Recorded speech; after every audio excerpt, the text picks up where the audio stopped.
The End of the Beatles. My Secret Terror of Life as a Beatle. The John Lennon Confessions, 1969. Written by Geoffrey Giuliano. Narrated by Geoffrey Giuliano.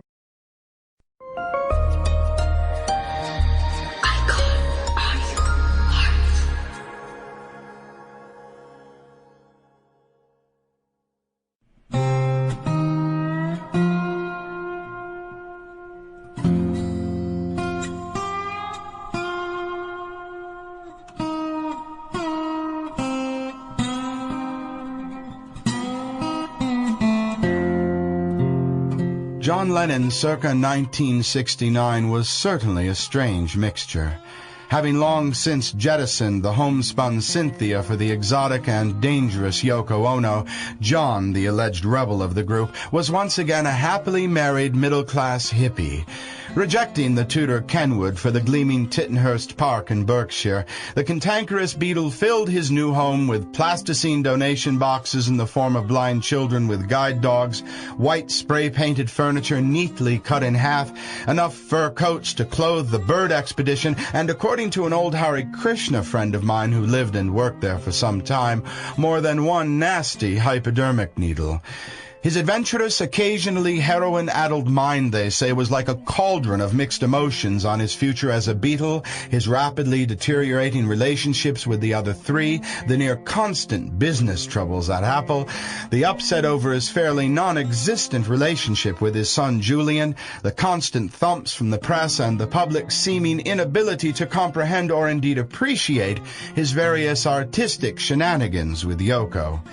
Still, John wasn't so out of it he wasn't able to originate a rather compelling, personal, philosophical kick in the groin to the pro-Vietnam hawks, then having their wicked way with the planet in pursuit of their still fairly incomprehensible goals.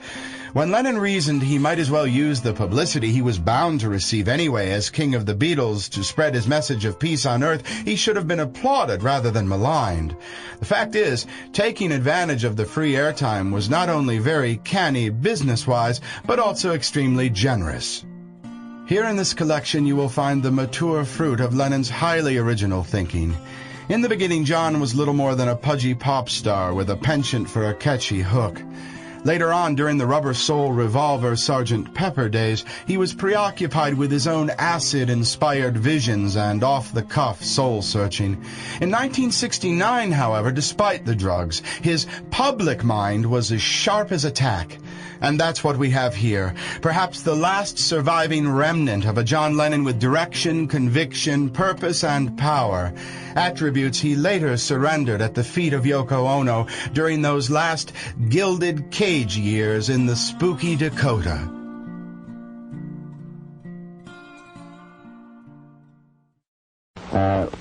Because we had some other things to do here, which was set up that Peace Festival and turn a few radio stations into peace stations in Montreal and sign a few lithographs.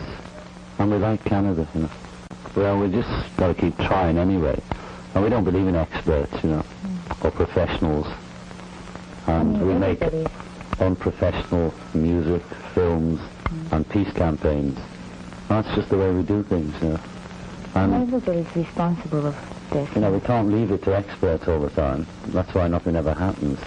I'm sure there's many able people doing things, and good luck to them, you know, but we're trying in our way.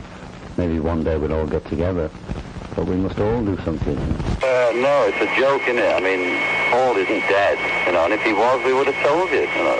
We'd be the first to know. Well, that's it. He's got a baby.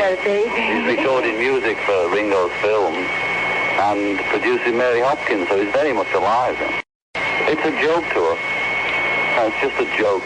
I can't understand it because I can understand the James Dean kind of, he still lives crippled but won't come out, you know. I mean, there's some kind of idea you could guess, well, maybe. But Paul McCartney couldn't die without the world knowing it. The same as he couldn't get married without the world knowing it. It's impossible. He can't go on holiday without the world knowing it. How could he die without everybody knowing it?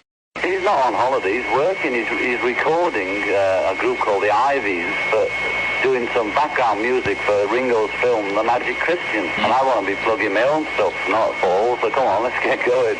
Well, we've got a new thing. Sample complete. Ready to continue?